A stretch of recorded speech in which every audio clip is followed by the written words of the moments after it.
57-year-old David Evans lived in Claremont, California in 1985. He was the vice president at a bank and a former school superintendent, living alone after divorcing his wife. On October 13, 1985, David's body was found inside his home. He had been beaten badly and suffered blunt force trauma to the head. The discovery was made by Claremont police during a possible burglary call at the residence. Evans, a Duke-educated school administrator who had worked as a teacher and school superintendent before shifting gears midlife and entering the banking industry, had been a pillar of the community liked by everybody. Investigators at the time generated a few leads but were unable to identify any viable suspects, and the case eventually went cold. Authorities took a new look at the case in 2006 after advances in forensic technology. They found a small amount of DNA left behind at the crime scene and fingerprints belonging to the suspect. In 2020, investigators confirmed that the DNA and fingerprints left at the crime scene belonged to Hilary Marcus Duplessis. Furthermore, they established that Duplessis had lived in the St. Gabriel Valley area at the time the crime was committed, not far from where David lived. They were also able to link him to David's stolen vehicle abandoned in Covina, California, about 2 hours later. On May 2, 2022, Duplessis was charged with ending the life of David Evans. He is currently incarcerated in a New York State prison, serving an extensive sentence for a similar crime, and will be eligible for parole in that case in 2033. Duplessis will soon be taken to Los Angeles, where he will be arraigned on the new charges. Lieutenant Hugo Renaga said they think they know why Duplessis did what he did but don't want to reveal too much information before the case goes to trial.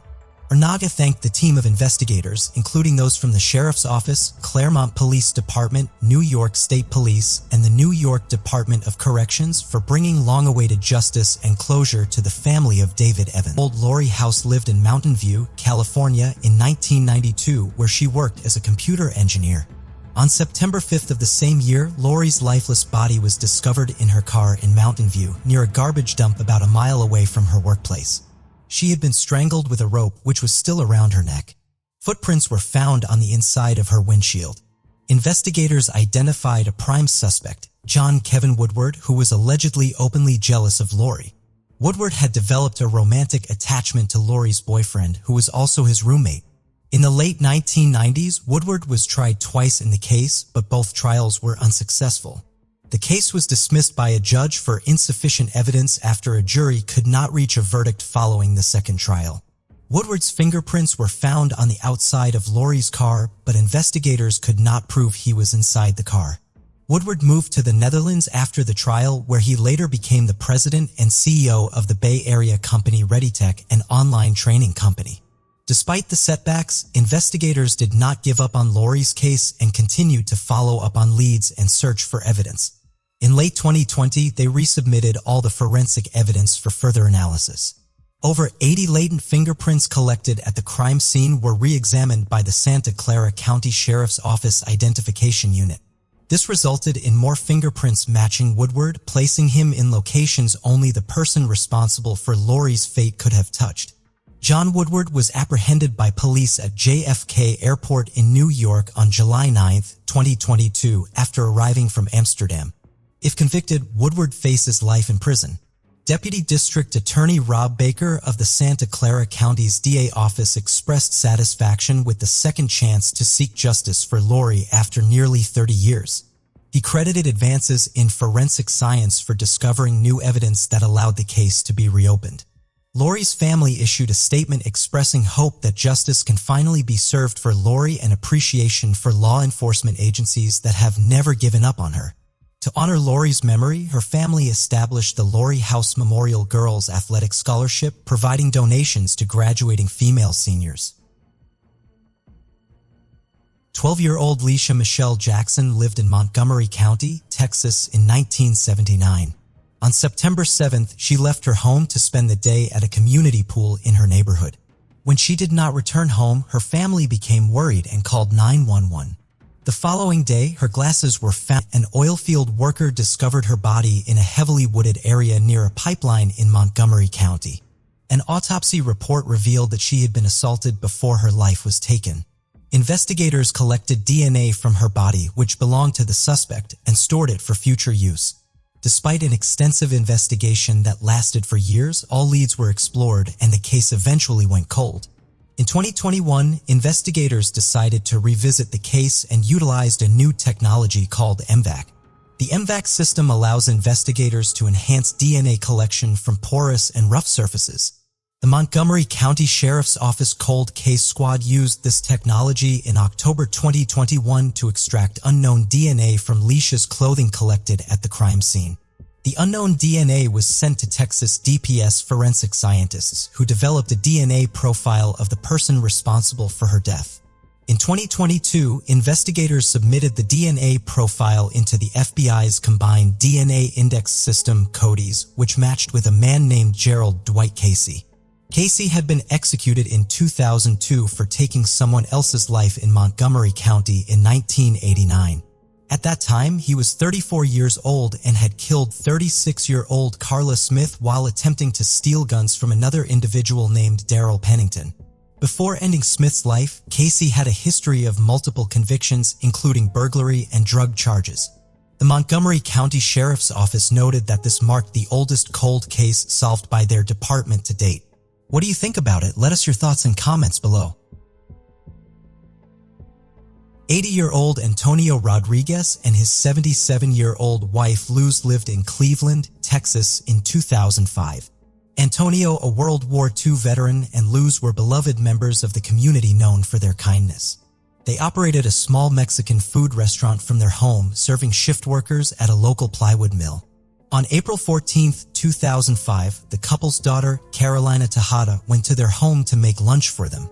When they didn't answer the door, she entered to make lunch and discovered her father's body on the floor of their bedroom and her mother's body in their bed. Both had been beaten and strangled. Police dogs tracked the scent of a suspect across some railroad tracks to a nearby apartment complex but couldn't lead investigators further. Blood from an unknown suspect was found on a large rug in the couple's home, and the DNA was entered into the FBI's Combined DNA Index System, CODIS, with no hits at the time. The case went cold for years. In March 2021, investigators re-entered the DNA sample in CODIS and found a match. The DNA was linked to Shelley Susan Thompson Lemoyne, who was serving time in a Texas prison for an unrelated drug offense. Lemoyne denied knowing the Rodriguez family or being involved in the crime. Another DNA sample was taken from her at the prison, matching the DNA found at the crime scene in 2005. She was arrested on July 8, 2022, outside her parole office in connection to the Rodriguez case. Cleveland Police Chief Daryl Brazett highlighted the significance of small pieces of evidence, such as the speck of blood on a piece of carpet found inside the home. For the Rodriguez family, it was a welcome development in a case that had haunted them. Carolina Tejeda expressed her belief that more people could have been involved in the slaying, and Martin Rodriguez, another of the couple's children, saw the arrest as the first step in helping the family heal from the tragedy. He thanked the Texas Rangers, Cleveland Police Department, and the Liberty County District Attorney's Office for their efforts in restoring hope and faith in the justice system.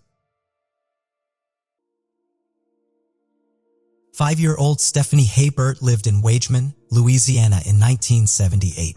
One summer's day in June, Stephanie left her Astro Lane home at about 2:30 p.m. She headed to a friend's house to play. Stephanie was wearing a pink checker top, pink shorts, and her ice blue prescription glasses. She never made it to a friend's house, and she did not return home for dinner. Her parents, Joyce and Donald Haybert, called 911 to report her missing. Joyce was quoted as saying, "This is hell. I wouldn't wish this on anyone, not even the devil." A multi-day search of the family's neighborhood ensued. The FBI joined the case. Investigators ran down tip after tip. The Hayberts even hired psychics, but no sign of Stephanie could be found. 5 months later, a hunter discovered Stephanie's partial skeletal remains in a wooded area down a shell road in Royal St. Charles Parish in Louisiana. This is about 20 miles from Stephanie's home. Her body was tied up against the tree. Investigators could not determine how she lost her life, but could confirm that she had been assaulted. Detectives focused on Stephanie's then 16-year-old neighbor, Roger Alexander. Stephanie was friends with his little sister, and she attended a sleepover at their house the night before she disappeared. Alexander maintained his innocence. On the day Stephanie went missing, he was a few blocks away at his cousin's house on Danny Lyon Drive, helping repair a car. Several witnesses vouched for him. Still, investigators insisted that Alexander was responsible. St. Charles Parish prosecutors presented a case against him to a grand jury, but they declined to indict Alexander. The Wageman neighbors who searched through the summer heat for Stephanie watched from their lawns as investigators repeatedly searched Alexander's home. Even after a 2008 DNA test excluded him, authorities did not declare him innocent. Suspicion also fell on 70-year-old Daniel Parks. He was a friend of the Haybert family who babysat Stephanie. In 2014, he was sentenced to life in prison, convicted of assaulting a 7-year-old girl in 1979. The victim in this case testified that Parks once told her she would end up like poor Stephanie. Parks denied harming Stephanie, and investigators could not find any evidence that he was involved. In 2003, Stephanie's mother Joyce contacted a man named Michael, who is the chief of the district attorney's Victims and Witness Assistant Division. Michael recalls that Joyce said to him when they first met, "Her case is just sitting there. Please do something. All I know is my child was tied to a tree and left for animals to get her." Michael met with prosecutors and detectives seeking new ways to identify the person responsible. In 2012, a distraught Jay Frank reached out to Michael and said that he knows who took Stephanie's life. Jay said that his father, Jason Franklin Sr., was responsible. Jason was a U.S. Army veteran. He married Joyce Vanette in 1970 in New Orleans and worked as an electrician's helper. The couple bought a home on Esther Lane, about 5 houses from Stephanie's home. Jason was a serial predator who targeted children. In 1966, he was convicted of attempted assault on a young girl. Jason targeted children who didn't tell because they had been threatened or were too horrified about what had happened. Other times, they weren't believed. Jay Franklin reached out to Michael because his wife, Michelle Franklin, had convinced him he'd never know peace until he spoke up. Since childhood, he had bounced between homes, abused and traumatized by what he had been through. He was mentally damaged. Michelle Franklin said, "He didn't know what love was until he got with me." Over the next 9 years, Jay Franklin revealed physical abuse he had suffered at Jason Franklin Sr.'s hand and how it links to Stephanie's case. Jay said that his father beat him and assaulted him between the ages of 2 and 6. Jason Franklin Sr. also used his son to lure other victims, usually young girls, to their home under the pretense of a play date. Young Jay Franklin was sometimes forced to take part. Jay then told investigators one of those girls was Stephanie Haybert. According to him, it was his mother, Joyce Vanette, who abducted Stephanie and brought her to Jason Franklin Sr. Since both Jay and Stephanie's mothers are called Joyce, I'll refer to Jay's mother as Vanette to prevent any confusion. Jay said that when he was 6 years old, Vanette had coerced Stephanie into their car. Vanette then drove the children to a house in Lullen, Louisiana, where Jason Franklin Sr. was waiting. At some point, he put Stephanie into a car and told Vanette to follow. They then drove to a wooded area where Stephanie's body would later be found. Jason Franklin Sr. stripped Stephanie of her clothes and brush. Without realizing it, he directed them to the scene where Stephanie was found. Despite Jay Franklin's testimony, it still took authorities years to prepare the case. They had to determine what evidence was admissible, what charges he'd be eligible for, and definitely rule out the other suspects. Jay Franklin's credibility was bolstered by the statements of another victim who came forward. It was a 51-year-old woman whose story of childhood assault matched the version of events he told. She had never before disclosed the assaults. In 2018, 76-year-old Jason Franklin Sr. was arrested in connection to Stephanie's case. Her parents, Donald and Joyce, lived long enough to see him arrested. Both of them passed away in 2020. Unfortunately, the case never made it to trial. In January of 2022, Jason Franklin Sr. lost his life due to a respiratory illness while in prison. In June of 2022, 50-year-old Jay Franklin also lost his life due to a drunk driver. Investigators with the cold case team described it as a heartbreaking loss. Jay's stepmother Kathy Vanette said, "I think he's the bravest person I ever met to be able to basically rip his whole life apart and put it out there." Kathy Vanette is married to Jay Franklin's stepfather, Henry Vanette. Henry was married at one point to Joyce Vanette, Jay Franklin's mother. Without the suspect and the main witness, investigators officially closed Stephanie's case. Vanette currently lives in Alabama and hasn't been formally charged or arrested yet. What do you think about it? Let us your thoughts in comments below. On February 26, 1999, human remains were discovered in a wooded area near the intersection of Clifton Spring Road and Clifton Spring Church Road in Decatur, Georgia. An autopsy concluded that the remains belonged to an African-American boy between the ages of 5 and 7. He was wearing a blue and white plaid shirt, red denim jeans, and brown Timberland boots. Due to the advanced state of decomposition, authorities were unable to determine the cause and manner in which the boy lost his life. Unfortunately, they were also unable to identify him. The case went cold for many years. In May of 2020, a tipster came forward after seeing an artistic rendering of the unidentified child distributed by authorities. The tipster contacted the National Center for Missing and Exploited Children. She shared information about a woman named Teresa and Bailey Black living in Charlotte, North Carolina with her 6-year-old son, William Deshaun Hamilton. In December of 1998, without notice, Black withdrew William from school and moved to Atlanta, Georgia. Black later returned to Charlotte the following year, but without William. Detectives noted that she gave conflicting accounts at the time regarding her son's whereabouts. The tipster believed the boy found in Georgia was William because they looked similar. The DeKalb County Police Department, along with county curators, followed up on the lead and resumed actively investigating the case. Early in 2022, DNA linked Black to the child's remains. She was arrested in Phoenix, Arizona on June 29, 2022. She is currently waiting to be taken to Georgia. Authorities have not specified how William's life was taken or a possible motive. Angeline Hartman, the Director of Communications at the National Center for Missing and Exploited Children, said, "This case is the perfect example of why we never give up hope." For more than 2 decades, a woman in Charlotte followed her gut feeling that something wasn't right. She made phone calls, scoured the internet, and talked to anyone who would listen. We're grateful she never stopped until she found that rendering of William online and gave investigators the missing piece to help solve the 23-year-old mystery. William was a bright and artistic 6-year-old possessing a keen sense of humor, according to those who knew him. Investigators are now seeking the public's assistance to help piece together a more concrete timeline of Black and William's movements. Authorities say Black worked at a now-defunct Atlanta strip club known as Plizers and may have been getting assistance from the Atlanta Day Shelter for Women and Children for a brief period. On the morning of July 15, 1982, gravedigger George Key discovered the body of a Caucasian woman in the rear of the Cedar Ridge Cemetery in Blairstown, New Jersey. The body was found lying on its back just over a steep bank that leads to a creek below. The victim's face had been beaten beyond recognition with an undetermined object.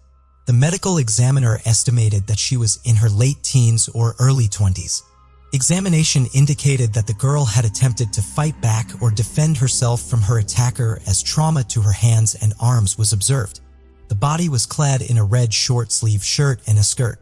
After seeing images of the girl's clothing in a newspaper, a witness named Anne-Marie Lanimer told officials that she remembered seeing a girl wearing the same clothing as the victim purchasing cigarettes on July 13, 1982, just 2 days before her body was found. Latimer stated that she was shopping with her daughter at a supermarket across from the cemetery and observed she was able to describe the victim's clothing. The shirt and skirt themselves were traced to a manufacturer in western United States. Some people also said that they bought similar clothes at a store in Long Island, New York. The victim was buried on January 22, 1983, after she had remained unidentified for over 5 months. Since no one knew her identity, she was named Princess Doe. Donated funds were used to pay for a coffin and headstone. The headstone was engraved with text, "Princess Doe, missing from home, remembered by all."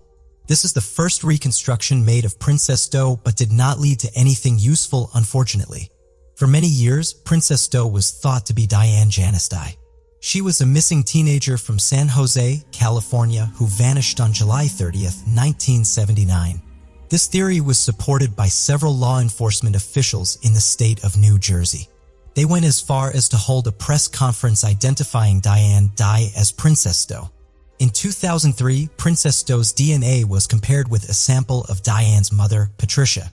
It was then conclusively determined that Princess Doe was not Diane Dye. In 1999, a woman named Donna Kenlaw was arrested in California for attempting to commit welfare fraud. When questioned by investigators, Donna decided to reveal that her husband, Arthur Kinlaw, is responsible for taking the lives of many women. Donna did not give any detailed information, and since Princess Doe had not been identified, it was difficult to prove that she was telling the truth and that Arthur was responsible. Arthur was, however, found guilty of many other crimes. Investigators did get Donna to tell a forensic artist what the victim looked like. This is the sketch that was then made.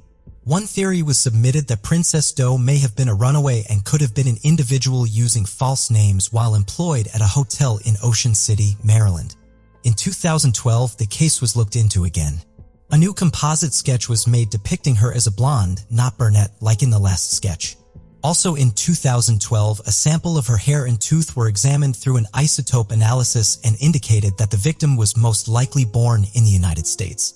The sample of her hair indicated that she had lived at least 7 to 10 months in the Midwestern or Northeastern United States.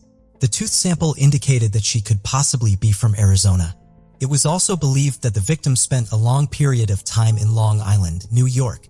The case was featured on America's Most Wanted in 2012 in hopes to generate new information. The same year, the most recent reconstruction was broadcast on CNN. Additional composites of Princess Doe were made by Carl Koppelman that illustrated her clothing. In 2021, the National Centre for Missing and Exploited Children partnered with investigators and Australian forensics to help identify Princess Doe. On June 18, 2021, investigators received the news that Australian forensics agreed to extract DNA and construct a DNA profile. On February 10, 2022, Australian forensics relayed to investigators that the creation of a DNA data file was successful. The results were then sent to the National Centre for Missing Exploited Children's consulting genealogists from Innovative Forensic Investigations. The managing officer was Jennifer Moore, who agreed to perform unlimited genealogy free of charge. On February 22, 2022, Innovative Forensics announced to investigators that they had a candidate for Princess Doe. Investigators then went to West Babylon, New York, where they met with Robert Allenyock Jr. They believed he was the brother of Princess Doe. They also collected a DNA sample from Princess Doe's sister, which mitotyping technology used to build a mitochondrial DNA profile. The Union County Prosecutor's Office Forensic Laboratory assisted by creating an STR-DNA profile through the victim's sister's DNA sample. Model typing technology then sent the DNA profile to the University of North Texas Center for Human Identification. On April 20, 2022, the center identified Princess Doe as Dawn Olenek. She was formally announced on July 15, 2022, the 40th anniversary of her discovery. Her brother Robert said that Dawn left their home at her mother's request and was never seen or heard from again. Arthur Kinlaw has been interviewed again, and he confessed. Kinlaw remains imprisoned at the Sullivan Correctional Facility in Fallsburg, New York. Investigators are now looking to piece together Dawn's movements in the time leading up to her demise. Dawn Rita Olenek was just 17 years old when her life was taken. What do you think about it? Let us your thoughts in comments below. 19-year-old Lindsay Sue Beechler lived in Lancaster County, Pennsylvania in 1975. She had just recently got married. At about 8:45 p.m. on December 5, 1975, Lindsay's aunt and uncle stopped by her apartment to exchange recipes. Instead, they found a horrific scene. There was blood on the front door, the entranceway wall, and on the carpet. They found Lindsay's body on the living room floor. She had been stabbed 19 times with 2 different knives and assaulted. Investigators collected all forensic evidence they could at the crime scene. There were no signs of forced entry. Witnesses also didn't hear or see anything strange. In 1997, as DNA advanced, detectives with the Lancaster County District Attorney's Office submitted Lindsay's underwear for DNA analysis. The lab found male DNA on it and could then create a DNA profile of the suspect. Recently, in 2019, investigators teamed up with C.C. Moore, who is the chief genetic genealogist at Parabon Nanolabs. Parabon created a composite sketch of the suspect based on the DNA evidence they had. In 2020, C.C. used DNA to build a family tree of the suspect. She found that he had deep roots in the local Lancaster community. She also found that the family tree of this unknown suspect contained many recent immigrant families from the tiny town of Gaserina, Italy. Finally, the search was narrowed down to 68-year-old David Sinopoli. Investigators learned that Sinopoli lived in the same apartment complex as Lindsay. To ensure that it was his DNA that was left at the crime scene, authorities began surveilling Sinopoli, who didn't go out much in public. On February 11, 2022, investigators were able to obtain Sinopoli's DNA from a coffee cup he drank from and threw in the garbage at the airport. DNA found on Sinopoli's coffee cup was compared to DNA identified from the male DNA on Lindsay's underwear. In June, investigators learned that the 2 spots of blood found on Lindsay's pantyhose were consistent with the DNA profile obtained from her underwear. Detectives had long believed that the suspect had cut himself during the attack. Sinopoli is being held in Lancaster County Prison without bail. Investigators do not believe Sinopoli and Lindsay knew each other. It was just a crime of opportunity. What do you think about it? Let us your thoughts in comments.